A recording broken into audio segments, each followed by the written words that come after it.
মাননীয় মন্ত্রী আমাকে যেটা বলেছেন, এটা টিভিকে এবং সোশ্যাল মিডিয়াকে ওইটা প্রচার করার জন্য তারা বলেছেন। আমি বলবো যে there should be a regular programme. কিছু ইন্টারভ্যালের মাধ্যমে যদি আমরা এই প্রশিক্ষণ প্রোগ্রামটাকে আমরা ডিজিটাল করতে পারি, তাহলে ঘরে বসে মানুষরা এটা দেখতে পারবে এবং সেটা অংশগ্রহণ করতে পারবে। সেক্ষেত্রে মন্ত্রণালয়ের উদ্যোগটিকে আরো ব্যাপক করবেন, এটাই আমি আশা করছি। তো দ্বিতীয় যেটা বলতে চাই যে আসলে আমাদের ফায়ার যে হ্যাজার্ড, এই ফায়ার হ্যাজার্ডের অনেকগুলা বিষয় আছে যেগুলো আমাদের আমরা এখনো নিশ্চিত করতে পারিনি।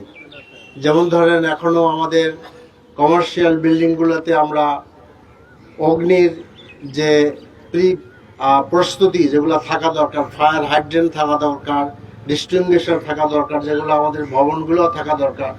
নির্দেশনা আছে, কিন্তু এগুলো আসলে পরিপূর্ণভাবে হয় না। আমরা বিভিন্ন যে অগ্নিকাণ্ড হয়েছে, গুলশানে হয়েছে, আমাদের এনটিভিতে একটা বড় অগ্নিকাণ্ড হয়েছিল, এসব জায়গায় আমরা দেখেছি যে অনেক ত্রুটি বেরোয় আসে। বেলি রোডের আমরা যে আপনার এই রেস্টুরেন্টে অগ্নিকাণ্ড হলো, সেখানে দেখলাম যে তারা অনুমতি ছাড়াই বিভিন্ন রকম রেস্টুরেন্ট তারা করেছেন। এগুলা ঢাকার অন্য জায়গায় আছে। তো এই ক্ষেত্রে আমার মনে হয় যে আমাদের এই